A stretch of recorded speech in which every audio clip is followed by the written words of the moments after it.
Welcome to Be a Smarter Homeowner podcast, where you'll discover strategies to save money, save time, and be better organized in managing your largest financial asset and biggest expense, your home. Your hosts, John Bodrozic and Beth Dodson, who are co-founders of Homeowners, have been supporting homeowners for over 20 years. They are here to share with you their tips and suggestions, as well as interviews with industry experts, with the goal of helping you become a smarter homeowner. Now, here's your hosts, John and Beth. Hello! Welcome to Be a Smarter Homeowner podcast. I'm Beth Dodson, and I'm here with John Bodrozic. We're here to talk to you all things home. Super exciting. Thank you for joining us. We really appreciate it. And here we go. So today's podcast, we're going to talk about what home maintenance you need to do that you may have forgotten about, even as an experienced homeowner. I know I've been in that position, not realizing that houses are different no matter where you own them. Our house in Sacramento that we had, John, was different than the one we have in a different town outside of Sacramento because we had different items in it and they were built at different times. So I was learning, even after Homeowners and also having been an experienced homeowner with multiple homes, that I didn't know some things that needed to get done. And we want to talk about how you can start avoiding some of this and get to it so that things can work properly. Now, John, I'm going to turn it over to you, and then I'm going to explain some things that I also was unaware of, but I'm going to turn it over to you because you believe there's different types of categories of maintenance tasks or whatever that we need to consider, even as experienced homeowners. Yeah, before I even jump into the categories, just a quick background, right? Which is one is at some point in time, we become homeowners. We're a first-time homeowner, and then we are on this journey of discovery of what it takes to actually maintain the home. So it's you become from an inexperienced homeowner to an experienced homeowner as you are a homeowner longer and longer kind of mentality. But what you bring up, which is even experienced homeowners, like you live in a home for 5 years, you sell and move to a different place, different town, different climate. Even if it's the same town, it's like, well, how big's the lot? Is it upsloping, downsloping lot? How old the home is? So there's all these additional contextual things that come with every time we move. Even though we're an experienced homeowner, there's the learning about the brand new home we just bought. Plus there's even, I mean, I don't know how long, I think you've been a homeowner about as long as I have, right? Yeah, going on 25 years maybe? Even longer. Yeah, based on the gray and my goatee. And even I think I'm an experienced homeowner. That there are things that I didn't even know I should be doing. Yeah, and I know that you were going to talk about one of them on this podcast. But anyway, that's my background, which is no matter how smart you think you are about your home, you could always be smarter. Yeah, we can keep learning. Yep. Yeah, we can always keep learning, which is always so funny. And to your point, we think we're experienced homeowners until we realize we're not. And we need to continue on our journey. And it's an ongoing journey throughout our entire homeownership life cycle, which isn't always so bad, because I'm always a big firm believer in learning is a good thing. And here we are. Yeah. So you want me to kick us off on some things? I do want you to kick off on some categories. You started saying that you believe that some things are in categories. Yeah. And then we can start talking about some of those specifics. So I'm going to just talk about two categories and jump into one. One is just preventative maintenance, things that we know we need to do. Like that most people probably know, the experienced ones, you need to change your air filters. And that's where it's an actual task. You go do it, and it's some sort of half-hour task. Maybe you have to buy some product like air filters or tools or whatever the case, clean something out. But then there's another category of what I call maintenance that's more what I call inspection oriented. Fair enough. It's not like hiring somebody to do inspection. It's you, the homeowner, can go out and inspect things in your house to detect whether things are an issue. And if they are, you could fix it and repair it and cost you a few $100s, versus if you're completely unaware of it, it can progress into $1,000 $10,000 issue because you've been ignoring Totally. it for so long. Totally. And so, So to stop you there, Yeah. avoidance is not a good thing when it comes to homeownership. yes. It will catch up to you. So here's one that I've done multiple times, which is if you can, obviously there's a safety aspect, go into your attic during a rainstorm. Oh, yeah. It's an inspection task, and what are you actually trying to do? If it's raining outside, you're more likely to detect some roof leak that may be leaking from your roof and into your attic, but not leaking enough to get into your ceiling so that you can actually see the roof leak. Big one. And yes, you can go into your attic when it's not raining and try to look for signs of a leak, but clearly it's easier to detect the leak if you're in there during a heavy rainstorm. Exactly. I mean, yeah. I mean, you can still detect leaks because there may be damage or at least water. Wet insulation? Yeah, wet insulation, or there's like water stains on the wood and stuff. Correct. But it is easier to see when something's dripping, and you can also potentially hear it. Correct.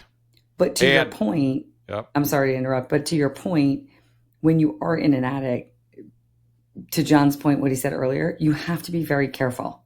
Mm-hmm. If your attic doesn't have flooring and you're on joist and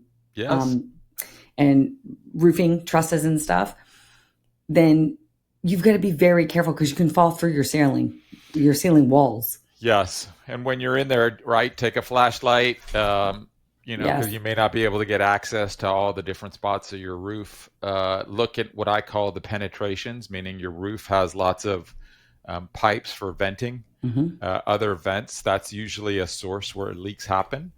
And sometimes even if you do detect the leak, where the water is coming from may not be the exact location of where the leak is coming from, because water tends to find the path of least resistance. So that is a pretty important, what I call, inspection task that you could just do once a year when it's really heavily raining outside. Yeah, and just pick wherever you are in the country. It may be different. So you want another one?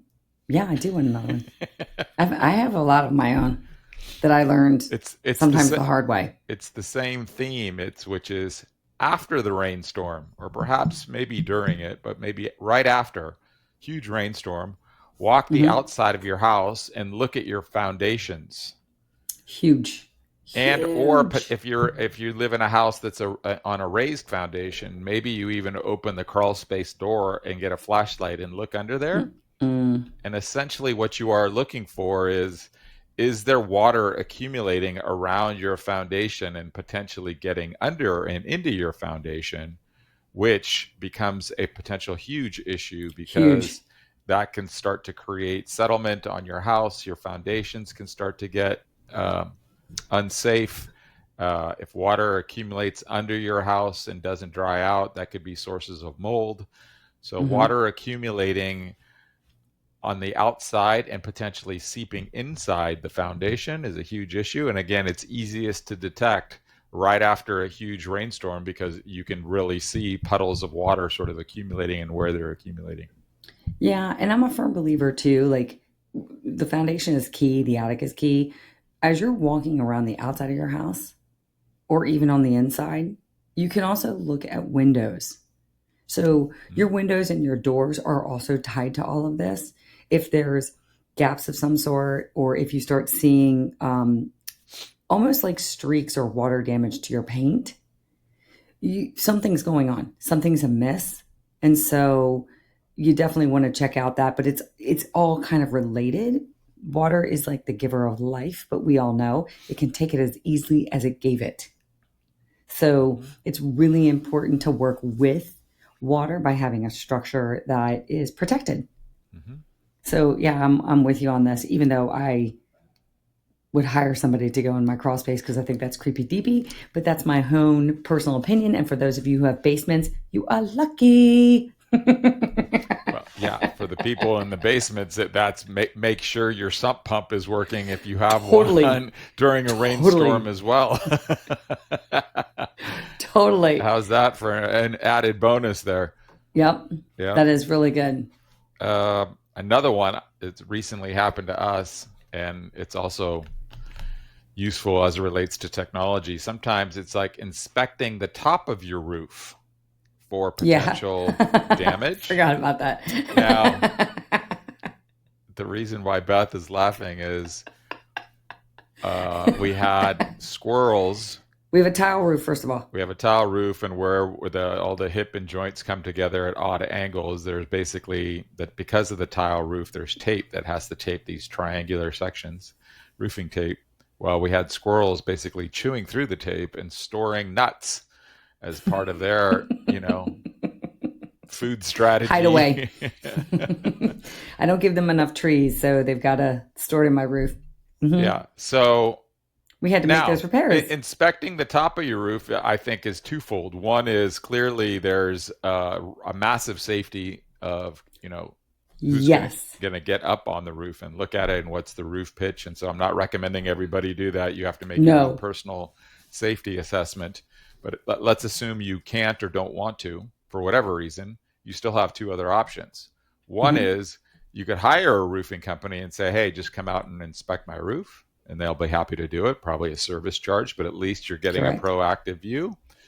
And what I learned also is even the roofing company that we hired, they're like, I don't want to go up there. They used a drone. Correct. So if you've got family or friends in the neighborhood that are drone enthusiasts, you could hire the kid down the street who's using a drone as a camera, basically pay them $20 to basically fly the drone around your roof and look at all the different spots. And you're getting sort of a cheapy version of inspecting your roof, but doing it in a safe way and making friends with a neighbor who's got a drone. Totally. And that was fascinating because I'm always stressed out when people want to climb my roof, because there is high pitches and I worry that people may fall, because I've known contractors that have fallen, friends that have fallen. And fortunately for them, they've lived and they've had some surgeries or whatever, but and they still continued their jobs. But it is risky. So pay attention to that. However, yes, because we didn't inspect it earlier and didn't prevent this earlier, squirrels did thousands and thousands of dollars of damage to our roof. Correct. But think about what we've saved. We didn't detect any leaks in the roof. Correct. And, if we waited another 5 years, who knows? It may have been a $20,000 deal or a $50,000 deal. It was so and that would have segued into another podcast about insurance and claims. And anyway.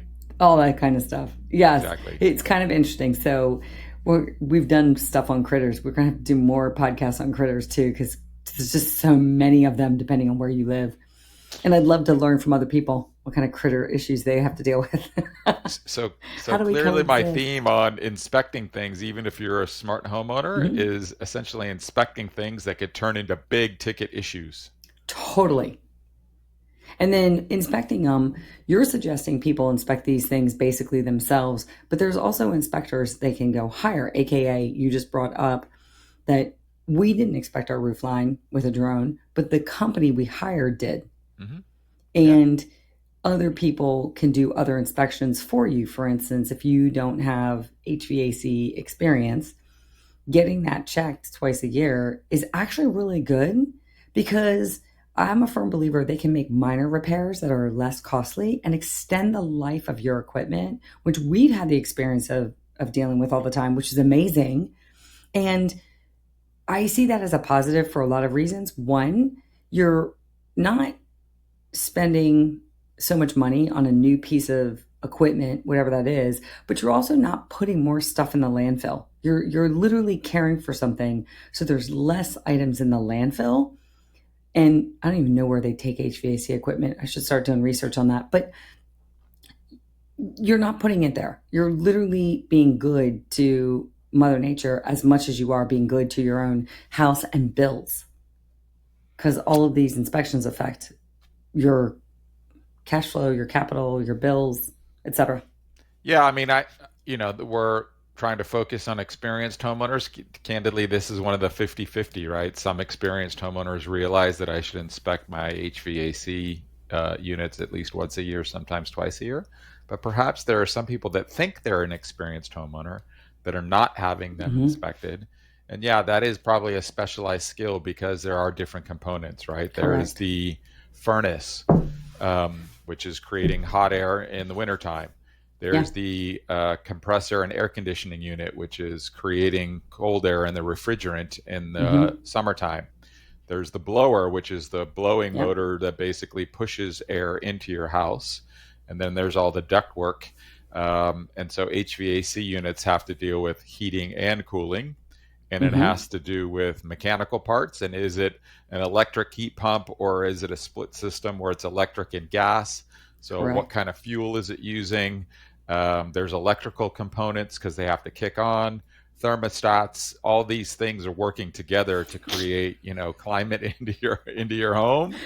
And The yeah, it's just a couple $100 to have it inspected by a professional will prolong the life of those things because replacing them can be $15,000, $20,000, $30,000 deals Mm-hmm. depending on how big those units are. Correct. And the reason I'm laughing is because I think any experienced homeowner or any homeowner is going out and calling an HVAC company because of the way you described it. It's those units are totally complex. And if you don't know anything about them, then you are not equipped, mentally to actually deal with this. But yeah, so we've got inspections. And what's the other category that you want to talk about? Or is there more under inspections first? I could probably come up with more, but I guess I'll segue into just some of the other tasks that are actual tasks Mm-hmm. that you need to do that maybe experienced homeowners, depending on what you perceive your experience, either know you should do or don't know you should do. Yeah. One of them is if you have a hot water heater, the traditional tank water heater, not the tankless, but if you have a tank water heater, it's flushing that hot water heater once, maybe twice a year. And you're essentially partially flushing it. Why? Because many places across the country have hard water that's full of minerals. And that incoming water will start to deposit minerals on the bottom of your tank. Yes, that's correct. And those minerals start to build up. And if they build up, they get into sort of all the internal components and can cause them to either corrode and or stop working. So Mm-hmm. you end up having to replace your hot water heater more frequently, which is costly, versus this is a task that you could easily figure out how to do. Connect the hose to a little valve, figure out based on your make, model, and serial number how to open the valve and basically put the hose so it drains out to the outside of your house, depending on where it is. And you let it run for 5 minutes, whatever, and it partially drains all that stuff, and you might see all those mineral deposits come out. And your hot water heater has got more life. Yeah, and it's also good for your water flowing through your house as well. So there's, it's a healthier water component too going through your house. Well, so that's a good one. There's a subsequent one, which is if you check the water flow on all, especially like showers and sinks, sometimes you have less flow and you're like, why is there less flow in it? Because if you have hard water, sometimes that hard water gets pushed through your pipes into your house and gets stuck into your little shower head where it's trying to stream all those little tiny streams of water and one or two streams isn't streaming. It's a simple task of unscrew that thing and there's a little screen in there. You can blow out any little sand deposits in there that are collecting in there. Yeah, and you can actually take the shower heads. I'm a firm believer, and you can put them in like a little dilution of vinegar and water, and it'll also loosen it all up. It's really good. I do that. Yep. Yeah. All right. And so basically you're saying there's a lot of inspections and then there's a set of task-oriented maintenance tasks, even experienced homeowners may not be aware of, but they're more like, is it truly maintenance, or is it, part of me thinks it's like cleaning. Like I think certain maintenance and cleaning are one and the same sometimes. For instance, shower heads. That to me, it's partly cleaning. It's like, but you don't do it as on the regular. Like you're not dusting on the regular, but you need to do that. And speaking of which, I'm a firm believer, after what happened recently, being woken up at 4:00 in the morning by a crazy smoke detector you definitely need to go around your house and clean up any cobwebs or what have you that may have materialized unbeknownst to you in your ceilings and your crevices, because they do sometimes and you don't always see them because they're really high up and you're not looking up. So I'm a firm believer, do that. And our smoke detectors and carbon monoxide detectors are sensitive to that. And you will avoid, if you do that, you will avoid being woken up at 3, 4 in the morning to some crazy loud noise that is not really an alarm. Now, when you are woken up, pay attention. It might be really an alarm, but you don't have to stress and your adrenaline's going crazy and everything like that. The other thing I thought of, because this came up recently, and I was like, really? We have a gas fireplace inside our house, and it's awesome. We kind of use it, we're safe with it and everything else. And then one time it just wasn't working. And we hired somebody to come out and we're like, we don't understand. Why isn't it working? And he jokingly said, like, you have to clean it. And I go, what are you talking about? And he goes, you have to clean it. There's like dust in here. There's all these different components. The dust is blocking the flow of your gas to get into the gas, the fireplace itself. So it won't work. And I'm like, seriously, all we need to do is clean it? And he goes, yeah, but I'll still take my check for showing up. And I was like, fair enough.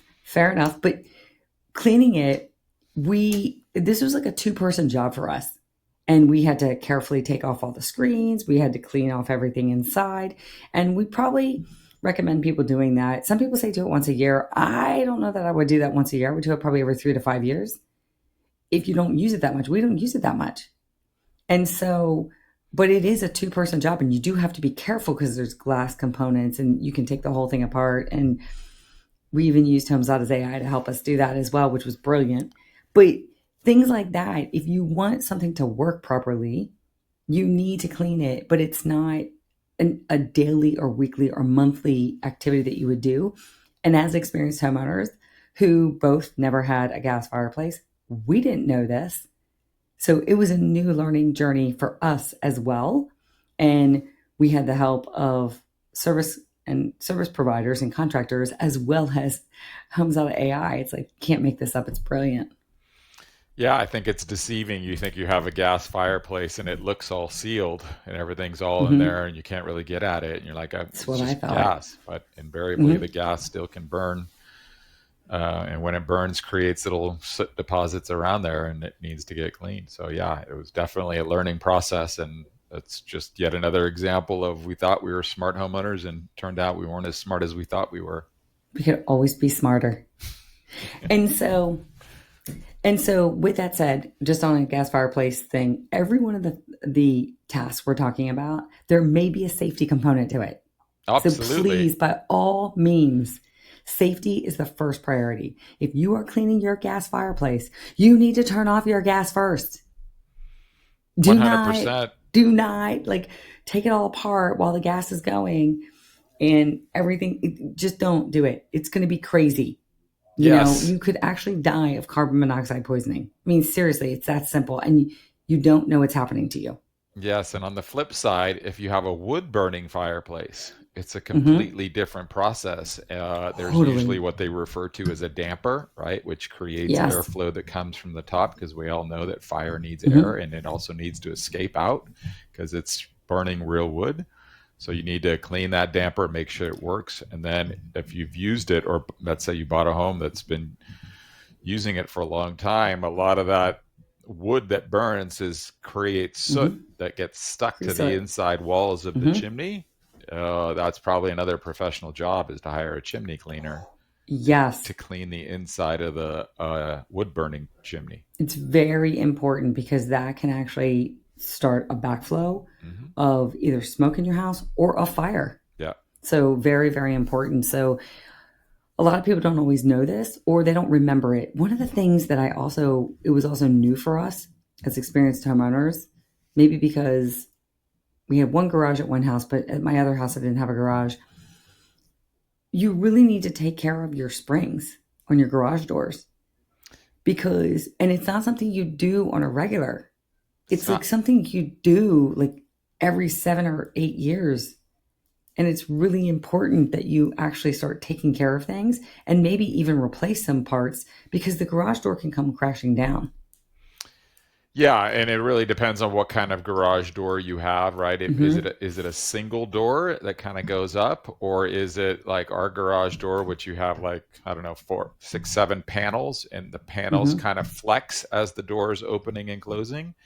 Um, so with our doors, that because they're flexing, how it flexes, every single one of those flex points has a bunch of hinges.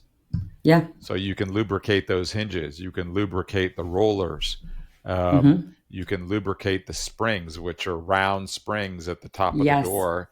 They're called torsion springs. You could try to lubricate those to make sure that they're operating efficiently. But it's also one of those things that if you the torsion spring will only last so long. I don't know. There's different Yeah. sizes springs, and You you have to might, if you're replace them. constantly opening your door, you can imagine 10 times a day over the course of 6, 7 years. Eventually, the springs wear out, and they may safely snap, and then just basically you need to repair them. But there are other garage door issues that you could sort of That's correct. constantly make sure that it's operating safely and that the hinges are lubricated so that they're flexing properly. So you're not creating other issues that could happen with your Yes. garage doors, is absolutely another one. Yeah. I mean, you just go to all these components in the house, and we've talked about this before. The house is made up of so many components. And the more gadgets and the more appliances and the more equipment and the more you have inside, the more you have to learn how to manage. You need to learn how to clean it. You need to learn how to take care of it. And I'm a firm believer, if you love your house, and I call her a she, if you love her, she will love you back. And so maintenance is part of loving your family member that happens to be the structure that takes care of you. Yeah, you want some more? Sure. Let's hear some more. What have you got?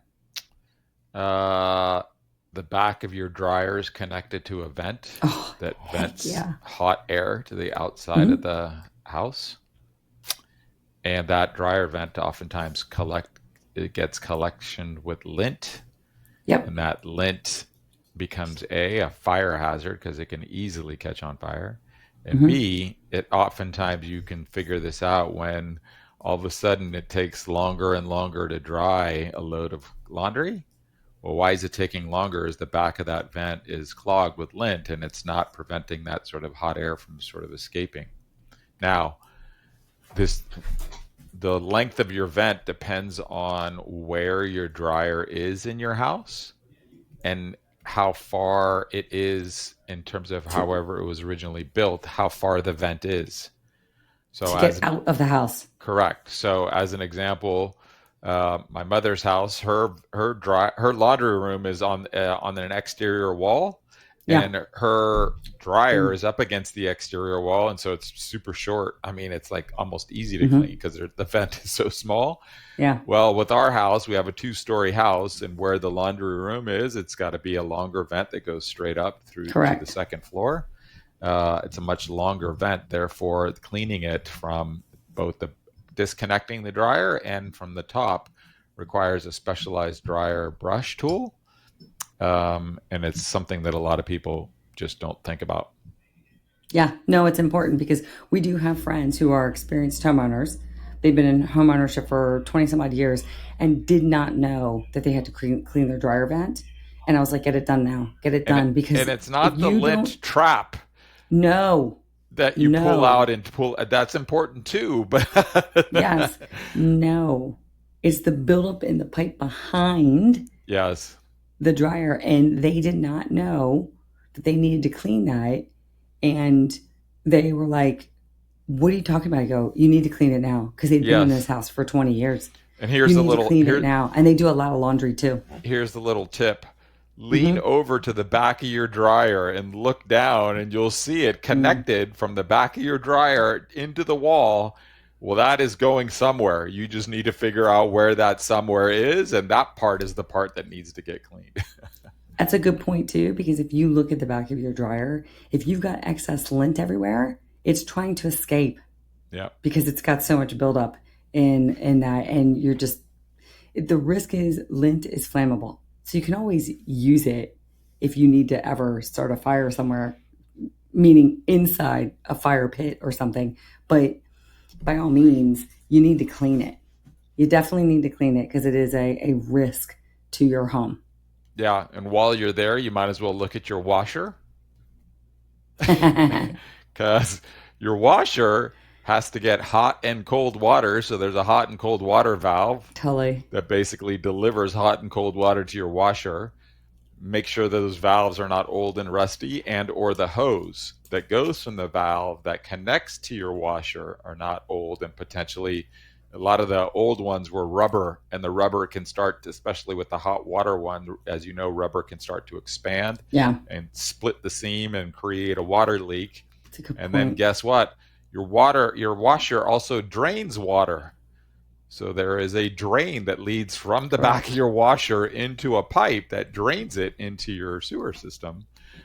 Make sure that drain pipe is also just visually looking like it's working and not potentially old and cracking, because that can. And if not, it's not that difficult to replace those. I mean, it really isn't. I mean, it's a pain in the neck, but it's not that difficult. Correct, but people just are so used to the washer and dryer working, and they don't realize that there are components, mechanical connections to how those things work. Correct. So, any others you have? Yeah, I've got one that you're probably going to go, oh my God, we haven't done that, but it's been a low risk item because it's maybe one that you do every 15, 20 years. Yeah, what is it? But there's only 2 of us in our house, and we live in a downsloping lot, so that's why I've ignored it. See, even we at Homes Out ignore certain things. I can already tell you what this is, and I may not have ignored it. Your entire house, most homes basically have a sewer line. That's where your toilet flushes and your sinks and your showers. All that water goes into a sewer line. So imagine every fixture in your house kind of combines together eventually into one pipe that goes outside your house and goes all the way down to the street to connect to the sewer line in the street. Mm-hmm. Well, on the outside, if that's the case, some people may have on property septic tanks or something. Yes, correct. But I don't know what the percentage is. 85% of the people have sewer. But that both goes need to the work. Street. Huh? Both need work. Yes. Well, when that main sewer line is leaving your house, between your house and how far it needs to get to the street, there's usually what they call a clean out valve, which you can pop that clean out valve.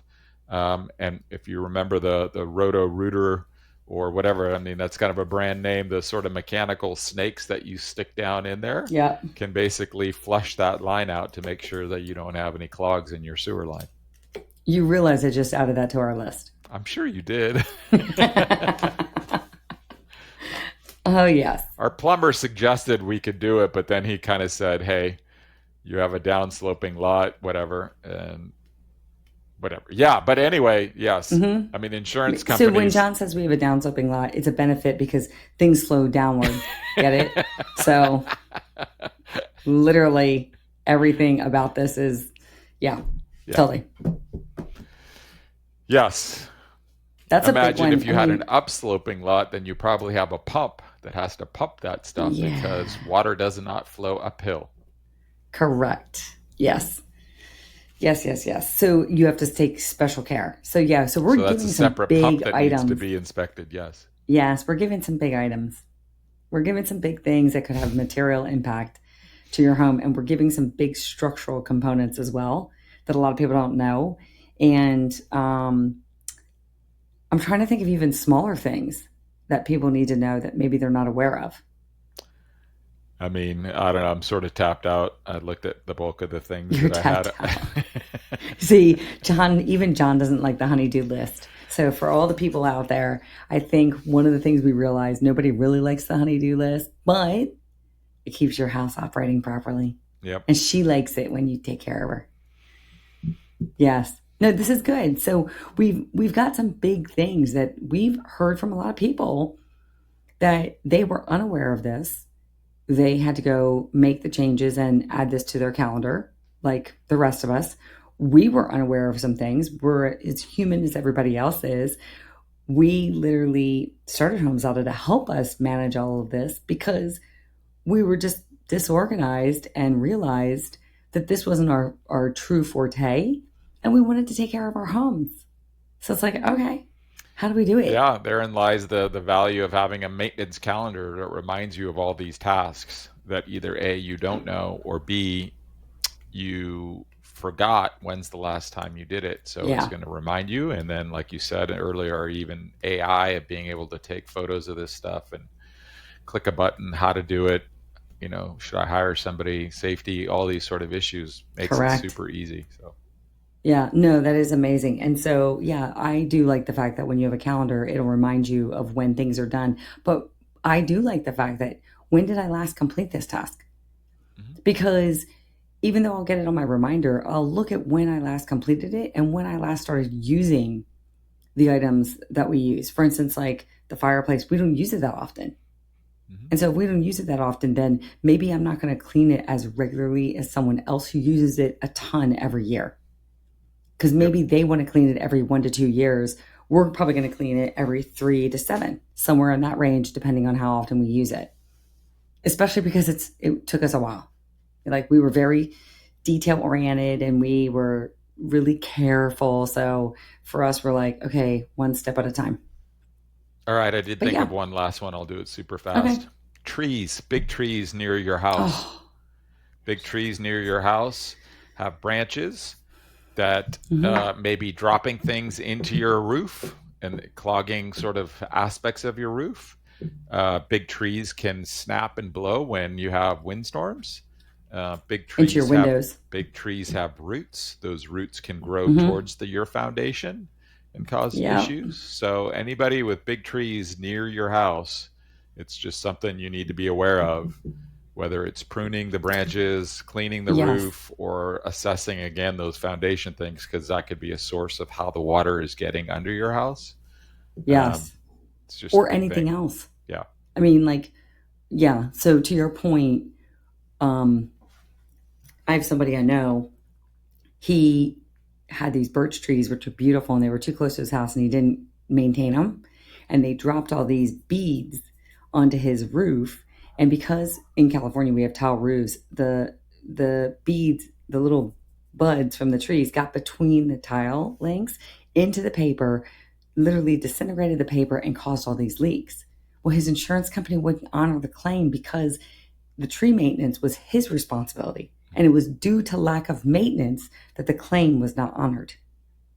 So this is a really good one and really important. And to your point about the root systems, if you have gas lines or electric lines or water lines or whatever, let's say you've got a pool outside, something we did.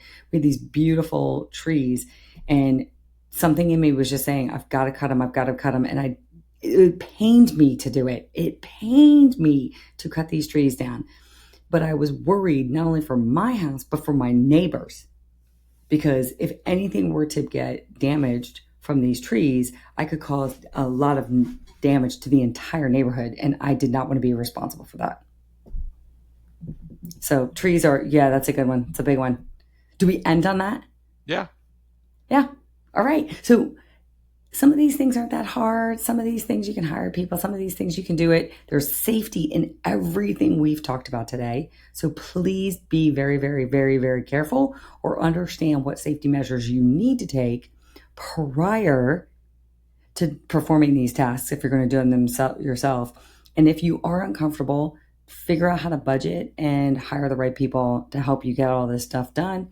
Even if it's $20 for the local kid who's got the drone around the neighborhood, why not? That's kind of good. Unless you have your own drone equipment, that's kind of fun. Exactly. And then you can at least become aware. And yeah, and I think that's it for us. Any closing thoughts? Yeah, instead of yelling at the kid for flying the drone over your house, pay him to take close-ups of the roof. We're still on this drone. Can't believe it. But yes. Okay. So thank you so much for joining us on another episode of Be a Smarter Homeowner podcast. We hope this gave you some inspiration to understand a little bit more about your house and help take care of her in the way that she needs to be taken care of, because your home is your home and it's very different than the ones that we're familiar with. And she will appreciate that when you take care of her. So thank you for joining us. If you believe someone else could use these tips and tricks, please share them with whomever you can and subscribe and follow us. We'd love to hear any thoughts that you want us to talk about on Be a Smarter Homeowner podcast. And feel free to reach out to us. You can reach us at homezada.com. Have a great day. Thank you for listening to the Be a Smarter Homeowner podcast. Visit beasmarterhomeowner.com to sign up for our newsletter and find out more about software to help you save time, save money, and manage your home.